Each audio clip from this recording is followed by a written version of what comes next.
Dear all students, today we discuss about worksheet number 13.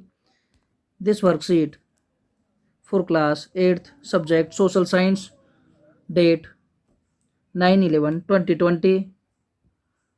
Write name of student here, name of class teacher. Start the worksheet. Company rules expense. Company का फैलता शासन. Early years, प्रारंभिक काल या आरंभिक काल. After the battle of Buxar in 1764, East India Company appointed political और commercial agent known as resident in Indian state. Buxar की लड़ाई 1764 के बाद कंपनी ने भारतीय रियासतों में कंपनी के राजनीतिक या व्यावसायिक प्रतिनिधि, जिन्हें रेजिडेंट कहा जाता था, तैनात कर दिए. Their role was to serve and further the interested of the company. इनका काम कंपनी के हितों की रक्षा करना और उन्हें आगे बढ़ाना था. Through the residents, the company official began interfering in the internal affairs of Indian state.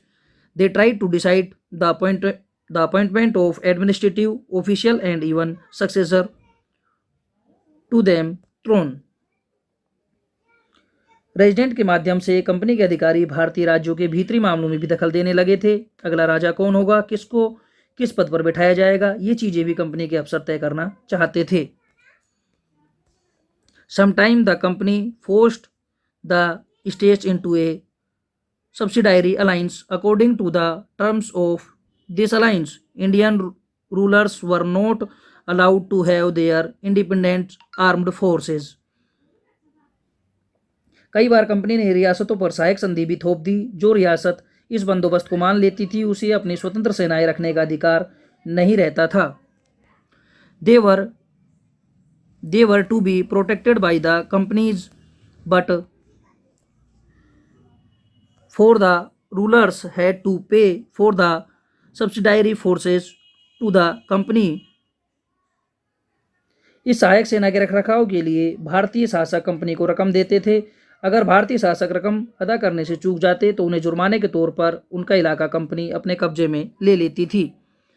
If the Indian ruler fail to make the payment, then part of their territory was taken away as penalty. For example, when Richard Wellesley was the Governor General at the time, Nawab of Awadh had to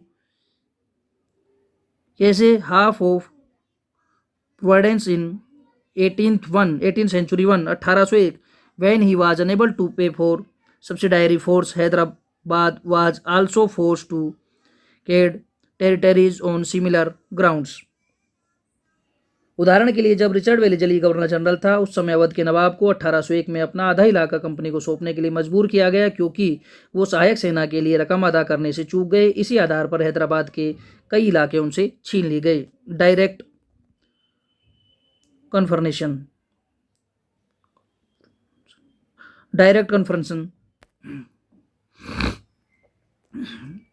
After gaining strength in early years, the company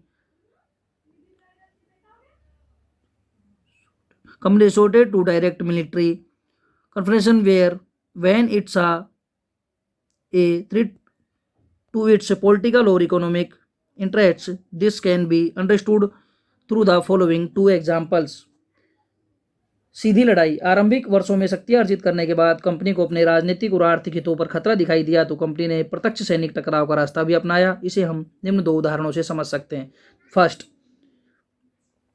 Tipu Sultan of Mysore.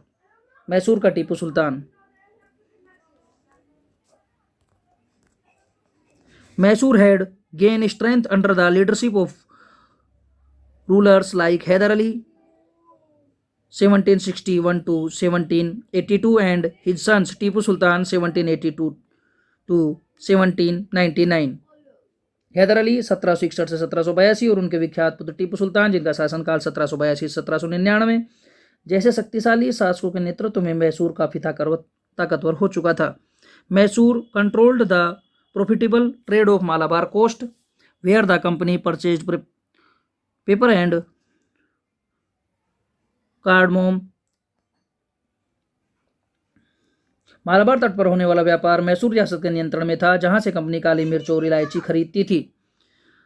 In 1785, Tipu Sultan stopped the export the export of sandalwood, paper, and cardamom through the ports of his kingdom and disallowed local merchants from trading with the company. 1785 में टीपू सुल्तान ने अपनी रियासत में पड़ने वाले बंदरगाहों से company को काली मिर्च और इलायची के निर्यात को रोक दिया।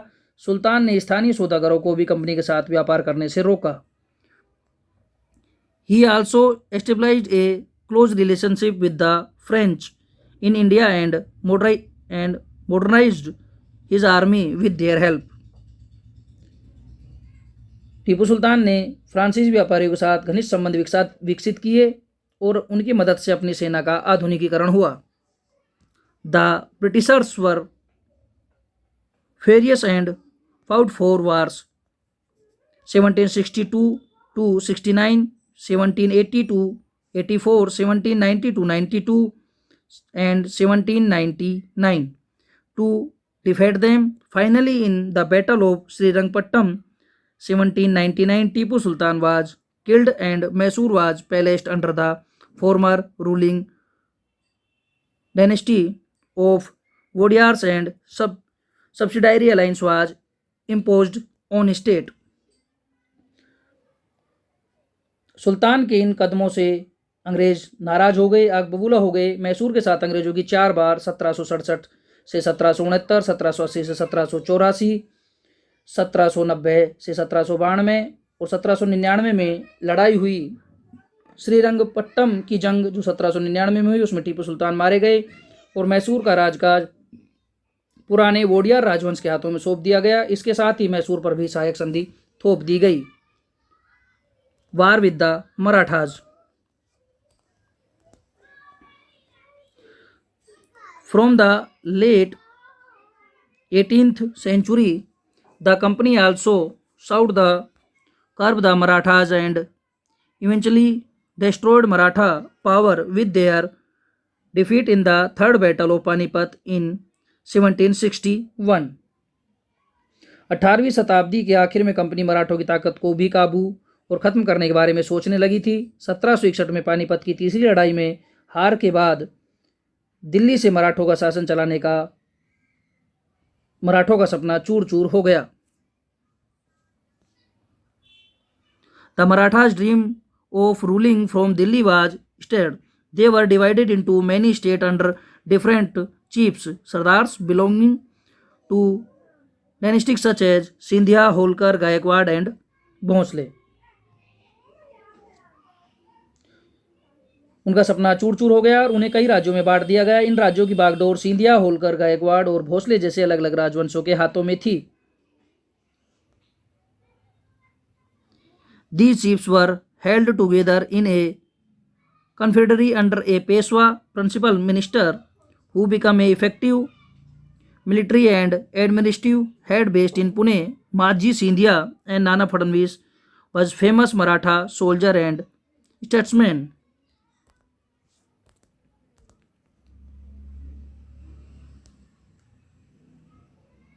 ये सारे सरदार एक पेशवा सर्वोच्च मंत्री के अंतर्गत एक राजमंडल या कन्फेडरेसी के सदस्य थे। पेशवा इस राजमंडल का सैनिक और प्रशासकीय प्रमुख होता था और पुणे में रहता था। महादजी सिंधिया और नाना फडणवीस दो प्रसिद्ध मराठा योद्धा और राजनीतिज्ञ थे।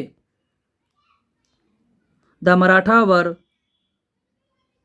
subdued in series of war. In the first war that ended in 1782 with the territory of Salbai, there was no clear victor. एक के बाद एक कई युद्धों के द्वारा कंपनी ने मराठों को घुटने टेकने पर मजबूर कर दिया। पहला युद्ध 1782 में सालभाई संधि के साथ खत्म हुआ जिसमें कोई पक्ष नहीं जीत पाया। The second Anglo Maratha war 1803 to 1805 1803 से 1805। The second Anglo Maratha war was fought on different fronts resulting in the British gaining Odisha and the territories north of the Yamuna river including Agra and Delhi. दूसरा अंग्रेज मराठा युद्ध 1803 से 1805 कई मोर्चों पर लड़ा गया। इसका नतीजा ये हुआ कि उड़ीसा और यमुना के उत्तर में स्थित आगरा और दिल्ली सहित कई भूभाग अंग्रेजों के कब्जे में आ गए। The finally the third Anglo Maratha war of 1870 to 1819 crushed Maratha power. The Peshwa was removed and sent away to Bithur near Kanpur with a pension. अंततः 1817 से 1819 तक के तीसरे युद्ध में अंग्रेज मराठा युद्ध में मराठों की ताकत को पूरी तरह कुचल दिया गया। पेशवा को पुणे से हटाकर कानपुर के पास बिठूर में पेंशन पर भेज दिया गया।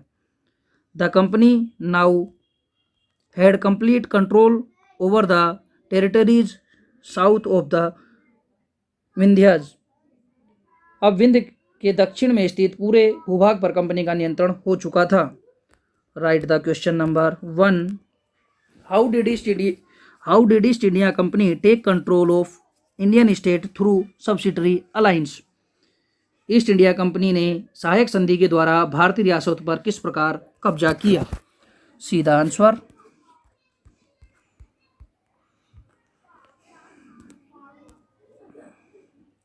Sometime the company forced the states into a subsidiary alliance. According to the terms of this alliances, Indian rulers were not allowed to have their independent armed force. They were to be protected by the company, but for the rulers had to pay for subsidiary forces to a company. For example, Indian ruler failed to make the payment, then part of their territory was taken away as penalty. कहने का मतलब है कई बार company ने रियासतों पर सहायक संधि थोप दी। जो रियासत इस बंदोबस्त को मान लेती थी उसे अपनी स्वतंत्र सेनाएं रखने का अधिकार नहीं रहता था, उसे कंपनी की तरफ से सुरक्षा मिलती और इस सहायक सेना के रखरखाव के लिए भारतीय शासक कंपनी को रकम देते थे। अगर भारतीय शासक रकम अदा करने से चूक जाए तो जुर्माने के तौर पर उनका इलाका कंपनी अपने कब्जे में ले लेती थी। Question number 2। Why were British furious with Tipu Sultan? What was the result of this confrontation? अंग्रेज टीपू सुल्तान से क्यों आग बबूला थे? इस लड़ाई के क्या परिणाम हुए? सीधा आंसर।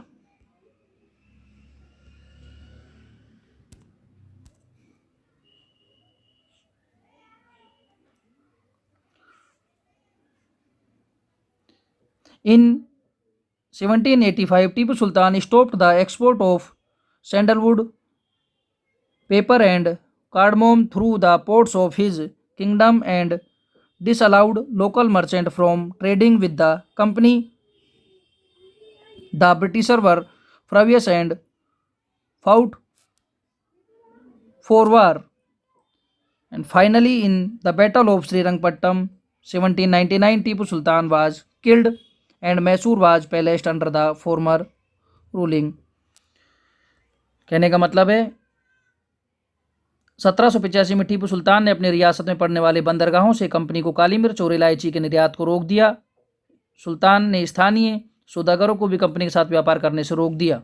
सुल्तान के इस कदम से अंग्रेज आग बबूला हुए और मैसूर के साथ 4 बार युद्ध किया और अंत में श्रीरंगपट्टम की जंग 1799 में टीपू सुल्तान मारे गए और मैसूर का राजगार पुराने वोडियार राजवंश के हाथों में सौंप दिया। Question number 3।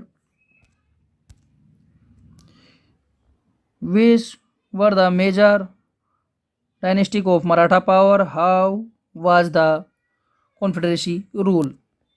मराठा संघ के प्रमुख राजवंश कौन से थे? ये संघ किस प्रकार से शासित था? सीधा answer.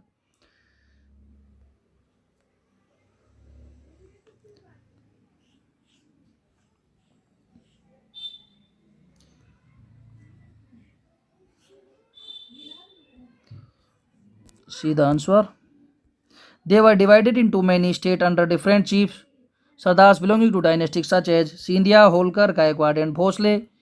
These chiefs were held together a confederacy under a Peshwa, principal minister, who's become a effective military and administrative head based. Question number 4. How were Marathas subdued by the company? East India company ने मराठों को किस प्रकार अधीन किया?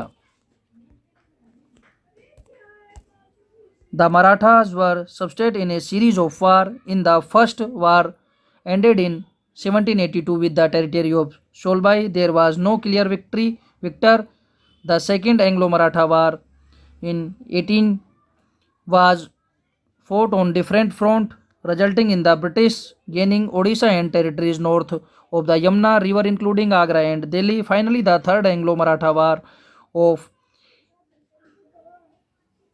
1870 17 to 1890 crushed Maratha power. Dear student, complete your worksheet. Thank you, students.